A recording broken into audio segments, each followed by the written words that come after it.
Samantala muling iginiit ng Bureau of Fisheries and Aquatic Resources na hindi kikilalanin ang unilateral ban na ipinatutupad ng China sa West Philippine Sea. Sa harap ito ng deklarasyon ng 4 na buwang fishing moratorium ang China at nagbanta na huhulihin ang mga mangingisda na mamamalaot sa karagatang sakop ng Pilipinas simula June 16. Sabi ng BFAR, ang pag-aresto sa ating mangingisda ay karagdagang paglabag sa international law. Malinaw anya sa United Nations Convention on the Law of the Sea na Pilipinas ang may karapatan sa West Philippine Sea. Ayon sa BFAR, aabot sa 300,000 mangingisda ang namamalaot sa West Philippine Sea. 11% ng kabuang huli ng isda sa buong bansa ay galing dito.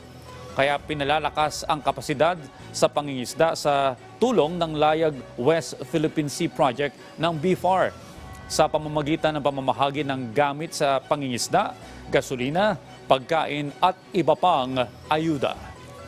Kapag itinuloy po talaga ito ng China, mangangahulugan na naman ito ng panibagong violation sa bahagi ng China. Ito po'y would entail provocation dahil ito po'y illegal, walang inaangklahang international law ang kanilang gagawing pag-aaresto sa ating mga mangisda. Dahil katulad ng sinabi ng ating Pangulo doon sa Singapore na ang ating sovereign rights sa West Philippine Sea ay matatag na nakaangkla sa UNCLOS.